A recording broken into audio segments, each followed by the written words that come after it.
오늘 기쁘게 해주는 복음이라는 제목으로 오늘 말씀을 전하고자 합니다. 네. 우리 성도 여러분, 여러분들께서는 언제 가장 기쁘셨을까요? 언제 가장 기쁘셨나요?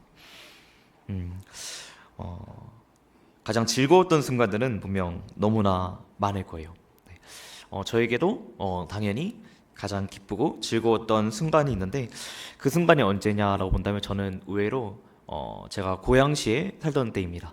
네, 제가 경기도 고양시에 태어나서 유치원 때부터 쭉 살고 초등학교 한 2학년, 3학년까지 고양시에 살긴 했습니다. 네, 근데 왜 이때가 가장 즐겁고 조금 기쁨이 많았냐면 그때 정말 많은 추억들이 있어요. 초등학생 때보다, 그리고 중학교 때보다, 고등학교 때보다 이상하게도 딱 이제는 갈 수가 없는, 저에게도 어떻게 보면 향수병이라는 게 있습니다. 가고 싶은데 가지 못해요. 왜냐면 신도시로 인해서 개발이 들어가고 그것이 이제 다 사라졌습니다. 그래서 고양시에서 태어났는데 이제 그때의 모습이 이제 남아있진 않아요. 왜냐면 그때 당시에는 고양시나 혹은 이제 경기도에 사시는 분들은 잘 아시겠지만 많은 곳들이 재개발이 들어가고 많은 곳들이 신도시로 들어가요. 그래서 이제는 거의 이제 없는데 옛날에는 이제 신원동이라고 되어 있는데 지금은 뭐 따로 이제 옛날에는 우리 읍면리라고 하잖아요. 그래서 옛날에 제가 살던 곳은 신원리라고 불렀습니다.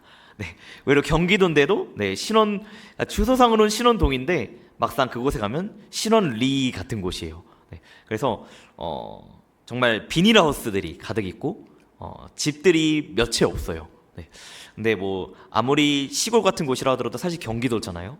그래서 초가집 같은 곳은 없습니다. 뭐 초가집 같은 곳은 없고 기와집 같은 곳도 없어요. 그냥 우리가 흔히 알고 있는 그냥 집들이 있었어요. 그래서 단독주택들이 좀 있고, 그런데 어떤 곳이냐면 정말 비닐하우스들이 그냥 쫙 있고 그곳에 무려 우물이 있던 곳입니다. 딱 하나의 우물이 있는데, 그래서 그곳에 뭐라고 했냐면 한우물이라고 했어요. 그냥 저희 거기 살 때는 그냥 한우물. 삼송이나 이제 신원 이쪽을 만약에 고양시 이쪽에 사시는 분들은 조금이라도 아실 수 있으신데 한우물이라는 곳에 살았거든요. 근데 거기가 얼마나 좁고 얼마나 시골 같은 곳이냐면, 물론 비닐하우스가 있다는 것만 해도 시골인데 그곳에 작은 슈퍼가 있었어요. 우리 성도님도 잘 아시겠지만 우리가 알고 있는 지금의 생각 슈퍼 말고 간판에 슈퍼라고 다 하잖아요. 그런 정말 작은 구멍가게가 있었어요. 그래서 모모 슈퍼라고 불렀어요. 그래서 이게 아마 우리 성도님들에게 되게 익숙한 표현일 텐데, 상회라고 여러분들 잘 아십니까? 그만큼 그 상회가 조금 나가야 있었어요. 그만큼 슈퍼라고 불렀고 한 20분, 30분을 걸어 나가야 상회라고 불리는 작은 어떤 구멍가게가 있을 정도로 되게 너무나 작았어요. 그런 곳에서 많이 놀았죠. 친구들과 때로는 친구들과 형들이라고 해도 저 포함해서 4명밖에 안 됩니다. 동갑이 친구는 1명이고 남은 2 친구는 친구가 아니라 형들이었어요. 그래서 막 형들이랑 같이 막 놀았죠. 얼마나 즐거웠냐면 우리 성도님들 어렸을 때 그런 거 기억이 아마 있으실 수도 있는데, 혹시 소독차라고 아십니까? 소독차 이제 부웅 가면은 소독차가 막 부웅하면서 연기가 뿌웅 나오잖아요. 소독차 지나가면 부웅 하면서 소리가 나오면 이제 아이들이 어떻게 합니까? 엄마의 그 만류에도 불구하고 뛰쳐나갑니다. 그 중에 한 명이 바로 저였어요. 근데 항상 그 중에서도 소독차가 흰 연기를 뿜기잖아요. 근데 그러면 그 흰 연기를 뚫고 아이들 중에서 어떤 아이들이 있어요? 항상 그 앞에, 그 소독차 바로 뒤에, 그 몸에 좋지도 않은 그 벌레 퇴치하려고 하는 그 소독차 뒤에 누가 앞장섰냐면 바로 제가 앞장섰습니다. 참 장난꾸러기여서 그것을 막 그냥 뛰어가는 것도 아니고, 애들 뛰어가면 차가 지나가고 연기가 확 나면 어때요? 특히 아이들 뛰면 뭐합니까? 그냥 뜁니까? 절대 그냥 안 뛰죠. 아 하면서 막 소리 지르면서 뛰죠. 근데 그 흰 연기를 다 맞으면서 아 하면서 뛰던 그 한 장난꾸러기 꼬마가 바로 저였습니다. 그만큼 엄청나게 이제 즐거웠던 그런 기억이 있는 그런 곳에서 살았는데, 정말 얼마나 말 안 들었는지 제가 정말 말을 안 들었어요. 얼마나 말을 안 들었냐면 저희 어머니께서 유치원 원장님 하고 계셨어요. 유치원 원장님 하고 계시면 원장님 아들 딸들은 집으로 가지 못합니다. 네, 특히 저희 어머님은 한때 엄청 무서우신 그냥 말 그대로 호랑이 어머님이실 정도로 유치원에 꼭 오라고 했어요. 초등학교 1, 2학년 때.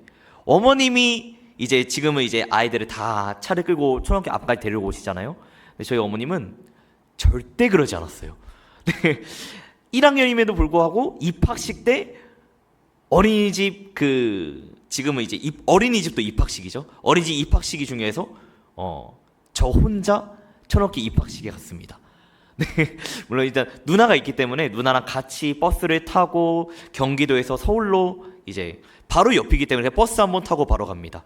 그래서 갔는데 입학식 때 다른 친구들은 다 부모님이 있는데 이동 누구만 없습니까? 네, 저만 없었어요. 네, 근데 아무튼 그럴 정도로 일단 멀리 있었는데 어느 날 그냥 이때 그렇게 서울에 초등학교 있고 이제 어머님은 이제 경기도에 관산동이라는 곳에 이제 유치원이 있었어요. 그래서 그곳에 이제 저보고 버스를 타고 오라고 하는 거예요. 네, 물론 그때 그냥 버스 타고 올라가서 갔죠. 왜냐면 엄마가 무서우니까. 말 안 들으면 회초리를 듭니다. 네, 집에 꼭 있는 게 뭐예요? 파리채죠. 네, 효자손이죠. 이거를 얼마나 많이 숨겼는지 몰라요. 네, 얼마나 많이 때렸으면은 이거를 항상 숨겼죠. 그만큼 이렇게 파리채를 들고 혼내니까 저는 엄마 말을 듣기 위해서 유치원에 가죠. 네, 그런데 어느 순간 초등학교에서 어디를 가고 좀 일찍 끝났어요. 그럼 저희 어머님은 일찍 끝난 걸 알고 세연아 너 꼭 유치원으로 와야 돼? 라고 하죠. 근데 얼마나 말을 안 들었으면 유치원으로 가긴 뭔 유치원으로 갑니까? 바로 집으로 곧장 갑니다. 네, 조금 있으면 한 3시간 후면은 엄청나게 무서운 호랑이가 다가온다는 걸 알면서도 저는 집으로 가게 되죠.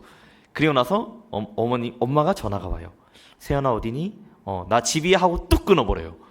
네, 정말 말썽꾸러기죠. 뚝 끊어버리니까 저희 할머니, 장모님이시죠. 저희 어머니 장모님 할머니가 친할머니가 이제 네, 큰일이 났습니다. 손자가 엄마랑 전화하는데 툭 끊어버리고 그리고 근데 할머니 다시 모르셨어요. 왜냐면 할머니도 바깥에 나가셨기 때문에 밭을 보러 가셨어요. 그러니까 모르죠. 그러니까 초등학교 2학년이었던 애 한 명이 그냥 집에 와서 띵까띵까 놀고 있는 거예요. 그래서 이제 어머님이 어떻게 하냐면 저희 엄마가 어떻게 하냐면 그 그레이스 차를 끌고 집으로 오게 됩니다. 오면서도 전화를 해요. 세연아 어디니? 나 집이야. 하면 또 어떻게 해요? 바로 툭 끊어버려요. 네, 그럼 어머니 엄청나게 화가 나죠. 그러면 이제 관산동이라는 곳에서 쭉 차를 끌고 오십니다. 오면서도 뭐라고 하냐면 내가 가니까 너 그대로 가만히 있어 라고 저희 어머님이 화를 내는 거예요. 그러면 전 어떨까요? 큰일 났다. 이제 엄마가 온다. 이제 호랑이가 온다. 라고 했을까요? 아니요. 그러지 않았어요. 왜냐면 집에 못 들어가고 있는 거예요. 제가 할머니도 안 계시기 때문에 현관문이 안 열려 있어요. 보통은 집에 성냥통이라는 거 있잖아요. 거기 안에 넣어놓거나 아니면 현관문 앞에 성냥통이 있어서 거기 안에 열쇠를 보통 넣으세요, 할머니께서. 그래서 그거를 꺼내고 하는데 근데 그때도 열쇠가 없는 거예요. 그러니까 바깥에 약간 베란다 같은 곳이 있었어가지고 거기에 앉아 있었죠. 근데 엄마가 전화 와가지고 내가 이제 갈 거니까 너 가만히 있어. 다시 유치원으로 갈 거야. 라고 해주시는 거예요. 그때 저는 어떻게 하냐면 하는 게 아니라 너무 화가 나서 어떻게 했냐면 현관문을 발로 꽝 찼습니다. 네. 근데 그 현관문이 그냥 현관문이 아니라 유리가 한 6개로 이렇게 나뉘어져 있는 거예요. 근데 하필 어디를 찼냐면 네, 유리를 찼습니다. 네. 거기를 쾅 차가지고 초등학교 2학년인데 차서 유리가 깨졌어요. 네. 근데 그때 당시에도 이제 할머니 딱 오셔서 아이고 하면서 이제 큰일 났고 이제 어떤 일이 벌어지냐면 막 혼나는 일이 벌어지죠. 근데 저는 그 기억이 나질 않아요. 네. 그냥 유리를 꽝 찬 것까지 기억나는데 그 이후로 엄청 혼났는데 그 혼난 것은 기억이 나지 않아요. 네. 그만큼 이렇게 장난꾸러기고 때로는 많은 이제 즐거움과 엉덩이를 두들겨 맞는 그런 즐거운 기쁨이 추억이 있는 그런 한우문이라는 곳에서 정말 즐거운 기억이 있었는데 저는 언제나 어떤 상황 속에서도 당신은 언제가 가장 즐거웠습니까? 라고 하면은 엉덩이를 두들겨 맞고 파리채로 효자손으로 두들겨 맞아도 저는 그 한우문의 때가 가장 즐거웠습니다. 라고 저는 이야기를 해요. 제가 왜 이런 이야기를 하냐면 오늘 본문과 조금 상관이 있는데 우리에게 분명 한 번쯤은 즐거운 순간들이 우리 성도님들에게도 분명 있었을 겁니다.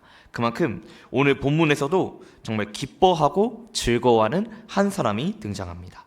네, 오늘 본문 12절을 같이 읽어보도록 하겠습니다. 준비 시작.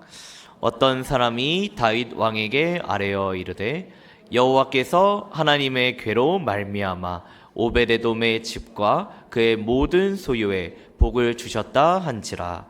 다윗이 가서 하나님의 궤를 기쁨으로 메고 오베데돔의 집에서 다윗 성으로 올라갈세. 아멘. 네. 오늘 본문을 보면 너무나 유명하죠. 누가 등장합니까? 다윗이 등장하죠. 다윗이 기쁨으로 언약궤를 메어오는 사건이 등장합니다. 그런데 저는 이 시간 다윗의 초점을 맞추는 것이 아니라 누구에게 초점을 맞추고 싶냐면 저는 오베데돔에게 더욱더 초점을 맞추고 싶어요. 네. 물론 기쁨으로 언약궤를 메어온 사람은 다윗이지만 저는 이 시간 오베데돔으로 일단은 조금 더 초점을 맞추고자 합니다. 우리가 너무나도 잘 알고 있듯이 왜 하나님의 궤가 지성소로 가지 않고 누구의 집? 오베데돔의 집으로 가게 됩니까? 그것은 바로 베레스 우사라는 사건, 즉 우사가 궤를 옳은 방법으로 메우는 것이 아니라 잘못된 방법으로 궤를 메우게 되죠. 그리고 잘못된 방법으로 궤를 메워와서 순간 소에서 떨어지는 그 언약궤를 잡다가 우사가 하나님의 진노로 인해서 죽는 사건이 일어나게 됩니다. 네. 그래서 하나님의 벌을 받아서 진노가 나타났기 때문에 다윗은 그 하나님의 궤, 그 여호와의 궤를 지성소로 들이지 않고 누구의 집에? 오베데돔의 집에 두게 됩니다. 근데 이것이 참 우리가 알아봐야 될 것은 그 진노가 나타나요. 하나님의 진노가 나타날 것이라고도 우리가 알 수 있죠. 그럼에도 불구하고 그 여호와의 궤가 오베데돔에 며칠 동안 있게 됩니까? 무려 석 달 동안 있게 됩니다. 네. 우리는 이 오베데돔의 집에 이 석 달 동안 있게 되는 것을 좀 깊게 살펴보고자 합니다. 이 여호와의 궤, 어떻게 보면 언약궤라고도 할 수 있겠죠. 이 여호와의 궤가 지성소에 있어야 되는데 그런데 한 사람의 집에 가게 됩니다. 근데 우리가 한번 잘 생각해 보면 이때 왕은 다윗 왕이었죠. 다윗 왕은 어떤 왕입니까? 이 다윗 왕이 그때 당시에 총명함이 때로는 담대함이 떨어졌던 시기였을까요? 밧세바 사건으로 인해서 누가 봐도 올바르지 않은 행동인데 그것을 행동하는 그때 다윗이었을까요? 절대 그렇지 않아요. 오늘 본문 앞장인 사무엘하 5장 25절을 한번 같이 보도록 하겠습니다. 시작. 이에 다윗이 여호와의 명령대로 행하여 블레셋 사람을 쳐서 게바에서 게셀까지 이르니라. 아멘. 네, 이 말씀을 보면 우리가 무엇을 할 수 있냐면 다윗이 누구의 명령대로 행합니까? 여호와의 명령대로 행해요. 그러니까 6장의 바로 앞장에서는 다윗의 어떤 모습을 볼 수 있냐면 하나님의 명령을 준행하는 다윗의 모습을 볼 수가 있어요. 그럼 이때 다윗 왕은 분명 총명함이 뛰어나고 하나님의 말씀을 잘 지키는 다윗 왕이었을 거예요. 그럼 다윗 왕은 잘 알죠. 왜 여호와의 궤가 지성소로 오면 안 되냐면 하나님의 진노가 나타날 것이 예표되었기 때문에 다윗 왕은 그 여호와의 궤를 지성소로 불러들이지 않습니다. 이 다윗의 모습을 보면 총명함이 떨어진 왕이 아니라 하나님의 말씀에 누구보다 순종하고 믿음을 보여주는 그 왕의 모습을 보여주고 있어요. 그런데 왜 그 여호와의 궤를 지성소로 들이지 않았습니까? 그것은 당연히 하나님의 진노가 가득할 것일 걸, 하나님의 진노가 가득함을 알고 있기 때문에 그 궤를 들이지 않았을 거예요. 근데 우리 한번 잘 생각해 봅시다. 그런데 누구는 그 여호와의 궤를 자기의 집에 받아들입니까? 오베데돔은 받아들입니다. 이게 참으로 어떻게 보면 이상한 부분일 수 있어요. 하나님의 말씀을 잘 알고 하나님의 진노가 잘 나타날 것을 안 다윗은 그 여호와의 궤를, 그 하나님의 궤를 바로 지성소로 들이진 않았고, 그리고 오베데돔은 그것을 받아들입니다. 그럼 오베데돔은 아무것도 모르는 사람이었을까요? 아니요. 오베데돔은 너무나 잘 알고 있는 사람이에요. 오늘 본문 11절을 보면 이렇게 말합니다. 여호와의 궤가 가드 사람 오베레돔의 집에 석 달을 있었는데 여호와께서 오베레돔과 그의 온 집에 복을 주시니라. 아멘. 이 말씀을 하게 되죠. 그러니까 오베레돔은 그 여호와의 궤를 잘 모셔요. 근데 이것을 우리가 잘 생각해 보면 이 오베레돔은 단순히 여호와의 궤이기 때문에 그것을 모시지 않았다고 저는 이 시간 보고자 합니다. 이 여호와의 궤, 진노가 나타나는 궤인데 이 당시 가드 사람인 오베레돔은 이 여호와의 궤를 어떠한 마음으로 그 궤를 자기의 집에 불러들였을까요? 그 자기의 집에서 관리를 했을까요?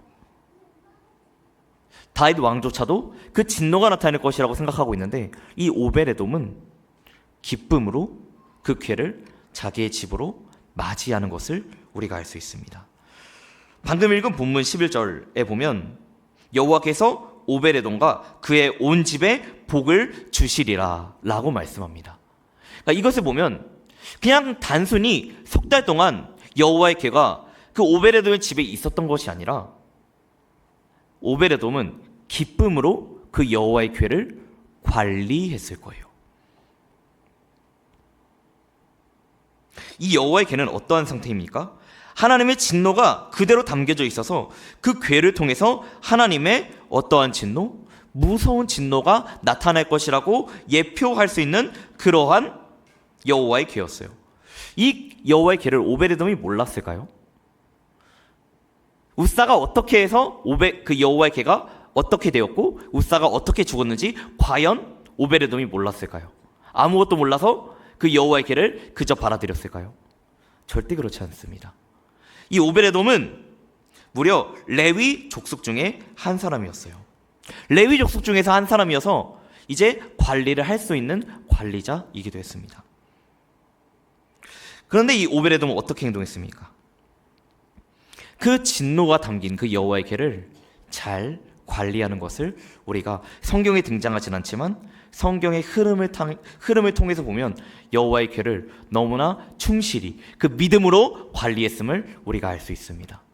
그러니까 우리가 단순히 그 다윗 왕이 기쁨으로 여호와의 언약궤를 메워온 것만이 중요한 것이 아니라 오베레돔이라는 그 사람이 여호와의 궤를 당시에 진노가 나타날 그 여호와의 궤를 기쁨으로 받아들였고 석 달 동안 3일도 아니 무려 석 달 동안 그 여호와의 언약궤를 자기가 그 관리자로서 충실히 관리하고 그것을 나중에 다윗에게 넘기는 것을 우리가 알 수 있습니다.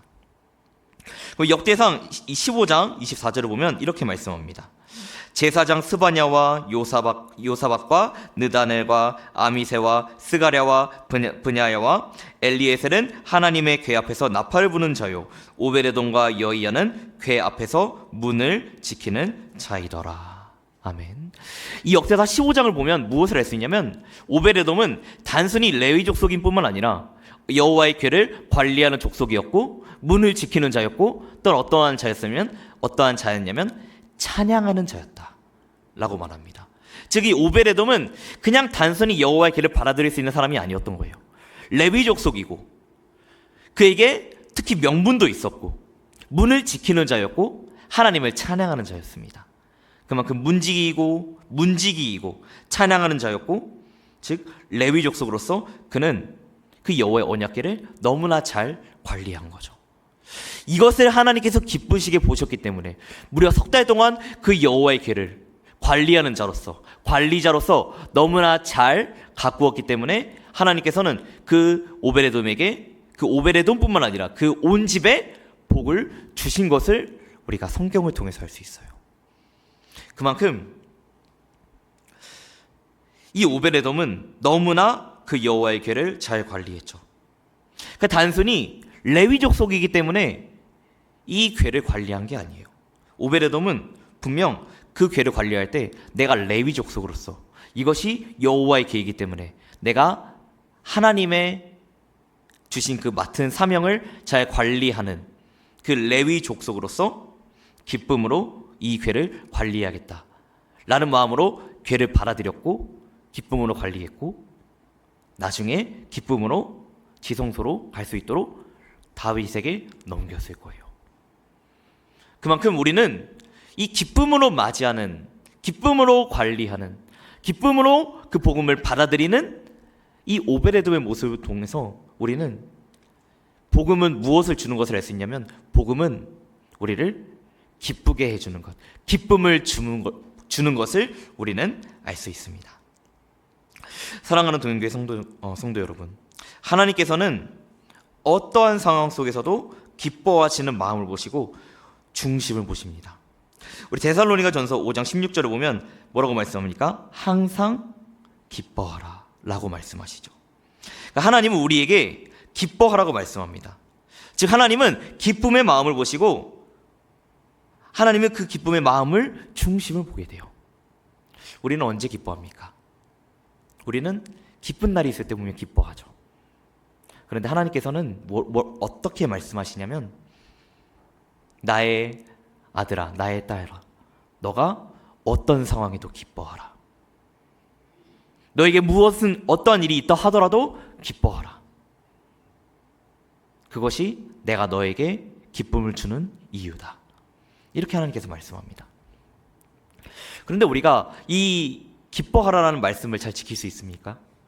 잘 지켜지지가 않아요. 여러 가지의 상황들, 악한 영들이 어떻게 우리를 흔들어서 기뻐하지 못할 때도 있죠. 악한 영이라고 말하기는 어렵지만 우리 아이들이 밥을 해야 되는데 때를 씁니다. 안 먹을 거야, 안 먹을 거야. 때를 씁니다. 준비해야 되는데 어떻습니까? 화가 나죠. 가만히 있어, 조용히 있어 하면서 화를 내죠. 그만큼 우리는 많은 상황에서 기뻐해야 됨에도 불구하고 오늘 말씀을 듣고 돌아가는 상황 속에서도 특히 우리 유치원 아이들 그리고 초등학생 아이들을 데리고 온 많은 부모님들은 집에 가면 어떤 일이 벌어집니까? 놀라운 일이 벌어집니다. 문을 열자마자 우리의 모든 은혜는 다 떨어지고 뭐부터 올라오니까 바로 마음속에서 화가 올라옵니다. 당장 집이 널그러져 있고 이런 마음이 올라오죠. 우리는 그 은혜와 복음을 유지하기에 너무나 어려운 상황들이 있을 수도 있어요. 저에게도 참 기쁨을 유지하지 못하는 상황이 오늘 아침에 있었습니다. 어떤 일이 있었냐면 제가 어제까지 저녁에 몰랐어요. 어떤 일이 있었냐면 토요일 저녁에 저희 어머님이 제가 차를 이제 구매한 지 한 1년 정도밖에 안 됐는데 그 차를 세차하시는 거예요. 정말 너무나 감사하죠. 그냥 손세차를 하시는 거예요. 하지 말라고 해도 하십니다. 시끄럽다 하면서 하십니다. 그런데 어떤 일이 벌어졌냐면 참 마음이 안타까운 일인데 어머니 청소하시고 나서 보면 그 제 차가 아반떼인데 그 아반떼 왼쪽 앞이 다 쓸려진 거예요. 저도 몰랐어요. 어제까지도 몰랐고 오늘 아침에 알았어요. 아침에 이제 7시에 이제 차를 끌고 오는데 어머니께서 일찍 일어나서 전화해 주시는 거예요. 세연아, 너 혹시 아반떼 긁은 적 있니? 아니, 나 긁은 적 없는데 앞에 많이 쓸렸던데 이러는 거예요. 그런 거 딱 보면서 운전을 하면서 나는 못 봤는데 차가 산지 아직 1년밖에 안 되는데 얼마나 긁혔지 하면서 운전하면서 와요. 이제 딱 교회에 딱 주차하고 나서 보니까 많이 긁혔습니다. 정말 많이 화가 났어요. 하나님, 내가 이제 말씀을 전해야 되는데 주여 어떡합니까? 지금 이제 오늘 주일입니다. 주님, 정말 화가 많이 났어요. 그래서 아마 저를 보신 분들 아시겠지만 제가 차 앞에 약간 서성거리는 모습을 보신 성들이 있을 수도 있어요. 어떡하지? 이런 정말 화도 많이 올라오고 어떤 일이지? 블랙박스 보니까 흔들리는 것도 없어요. 누가 하신 것 같아요. 이렇게 많이 긁었으면은 한번 연락이라도 할 수 있을 텐데 하면서 이제 많은 마음을 가다듬고 전화를 하면서 좀 더 화가 이제 수그러졌어요. 딱 느낀 것은 하나님이 드디어 나에게 차를 도색하는 법을 알려주게 하시려고 이렇게 하셨구나 라는 마음을 가지게 하셨는지 이런 일들이 있었습니다. 참 그때 상황에서도 오늘 말씀의 제목과 너무나 딱 떨어지는 것 같아요. 너가 어떤 상황에도 기뻐하라. 그런 상황에서도 기뻐할 수 있느냐? 기뻐하라. 이런 걸 알고 제가 기쁘게 해주는 복음이라고 말씀을 정한 것은 아니지만 참 이런 말씀들이 너무나 있어요. 오늘 빌립보서 4장 4절을 보면 이렇게 말씀합니다. 우리 함께 같이 읽도록 하겠습니다. 준비 시작. 주 안에서 항상 기뻐하라. 내가 다시 말하노니 기뻐하라. 아멘.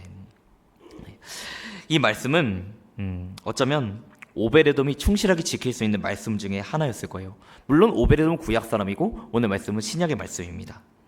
12절에서 어떤 사람이 다윗 왕에게 아뢰어 이르되 여호와께서 하나님의 괴로 말미암아 오베데돔의 집과 그의 모든 소유에 복을 주셨다 한지라.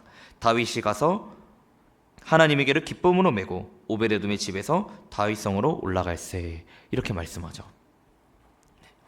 이 말씀 통해서 우리가 알 수 있는 것은 다윗은 그 괴를 기쁨으로 메워왔을 뿐만 아니라 오베데돔도 그 진노가 나타날, 그 너무나 무서운 진노가 나타날 수 있는 그 여호와의 괴를 잘 받아들였고 레위 족속으로서, 문지기로서, 찬양하는 자로서 잘 관리했고 그것을 기쁨으로 잘 메워주었고 하나님께 놀라운 복을 얻었습니다. 이 축복은 단순한 복이 아니에요. 이 복은 하나님을 순종함으로써 얻은, 하나님을 경외함으로써 얻은, 존경하고 영광을 드리면서 얻은 인간의 어떻게 보면 최대의 축복을 받은 것이다 라고도 볼 수 있습니다. 이 복을 주셨다라는 말을 우리가 히브리어로 살펴보면 바라크라는 동사에서 나왔어요. 이 바라크라는 동사는 어떠한 동사냐면 이 의미가 하나님께서 인간에게 주시는 풍족함이라는 뜻을 가지고 있는 복이라고 합니다. 그만큼 단순한 복이 아니라 하나님께서 인간에게 풍요롭게 풍족하게 주어지는 그 복이다. 그 복을 누가 받았냐면 오베데돔이 받게 됩니다. 이 복은 단순한 복이 아니에요. 이 복은 하나님께서 이 오베데돔에게 풍족하게 주신 그 복을 가리킵니다. 이 복을 받은 자는 너무나 많아요. 창세기 6장 8절에서 9절부터 보면 노아는 여호와께 은혜를 입었더라. 이것이 노아의 족본이라. 노아는 의인이요 당대의 완전한 자라. 그는 하나님과 동행하였으며. 노아는 어떠한 사람이냐면 당대의 완전한 자입니다. 완전한 의인입니다. 물론 완전함은 하나님께 속한 단어지만 그만큼 노아는 그 하나님께 속한 그 완전한 자로 불리는 그 축복의 칭호를 얻게 돼요. 이것이 어떻게 가능했을까요? 그 당시에 노아가 정말 기쁨으로 하나님을 받아들이고 하나님의 말씀을 참으로 순종하고 경외하고 하나님께 영광 돌렸기 때문에 이러한 칭호를 노아가 받게 됩니다. 그만큼 웨스터민스터 소유문답 1문을 보면 뭐라고 말씀하냐면 사람의 주된 목적은 하나님을 영화롭게 하는 것, 하나님을 기쁘시게 하는 것이라고 말씀합니다. 그만큼 우리에게 너무나 중요한 것은 바로 기쁨이에요. 하나님을 기쁘시게 하는 것, 그것이 우리의 삶의 주된 목적인 줄 믿습니다.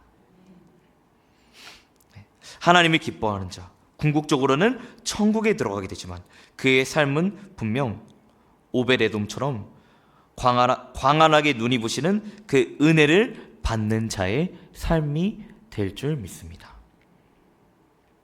이것을 안 다윗은 이제 이스라엘에도 큰 은혜가 나타날 것임을 알기 때문에 역대상 15장 27절에서 28절은 이렇게 말씀합니다. 우리 같이 읽도록 하겠습니다. 시작.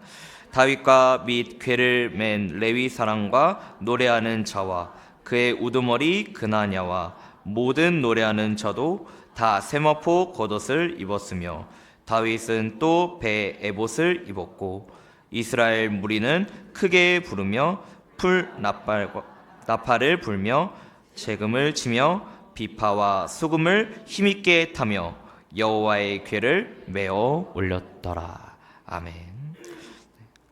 우리 사랑하는 동익교회 성도 여러분, 우리는 하나님을 기쁘시게 할 수 있어요. 그리고 하나님께서도 우리를 날마다 기쁘게 해주십니다. 무엇으로? 복음으로 우리를 기쁘게 해주십니다. 우리 정말 너무나 유명하고 최고의 설교자라고 높임받는 우리 찰스 스펀저 목사님은 그의 설교 중에서 이런 말씀합니다. The gospel is the power of God unto salvation to everyone who believes. 번역하면 복음은 그 복음을 믿는 모든 자에게 구원을 베푸시는 하나님의 능력이다. 이렇게 말씀합니다. 즉 복음은 우리를 기쁘게 해주며 그 복음으로 우리는 주님을 기쁘시게 할 수 있습니다. 이제 말씀 우리가 정리하도록 하겠습니다. 우리 성도 여러분, 우리는 그 복음을 기뻐해야 합니다. 이 복음은 너무나 기쁨이 가득해서 우리의 삶 속에서, 우리의 삶의 여정 속에서 기쁨이 날마다 충만하게 해주는 그런 선물과 같은 복음이에요. 주님은 우리가 그 복음을 기뻐하시기 원하시고 그 복음을 기뻐하는 마음을 보십니다. 다윗이, 오베레돔이 이 여호와의 길을 기쁨으로 받아들였듯이 우리도 하나님의 말씀을 기쁨으로 받아들이시길 소망합니다. 악한 영들이 아무리 우리를 넘어뜨리려 하고, 그리고 기뻐하기보다 불평하게 하고, 즐거워하기보다 다투게 하고, 화나게 하고, 분쟁하게 하려고 할지라도 우리는 그 복음을 누구보다 즐거워하며 그 복음을 전하려고 해야 될 줄 믿습니다. 바울은 이 복음을 너무나 많이 기뻐했어요. 이 복음을 너무나 많이 중요했어요. 그래서 예수 그리스도의 복음 외에는 다른 것을 해로 여김은 나는 오직 예수 그리스도를 믿기 때문에 이 복음을 전할 것이다 라고 하죠. 그래서 모든 것을 해로 여김은 예수 그리스도의 복음이 가장 복된 것이라 라고 바울이 말하죠. 이 복음이 우리에게 제일 중요한 복음이 될 줄 믿습니다. 사랑하는 교회 성도 여러분, 정말 기뻐하십시오. 어떤 상황에도 기뻐하십시오. 그것이 하나님께서 우리에게 주신 말씀이고 은혜이고 명령일 줄 믿습니다. 우리가 살아가는 그런 모든 그런 순간 동안 정말 기쁨을 누리며 날마다 하나님과 가까이 하고 하나님을 만날 수 있는 우리 동영교회 성도님들 되시길 예수님의 이름으로 축원드립니다.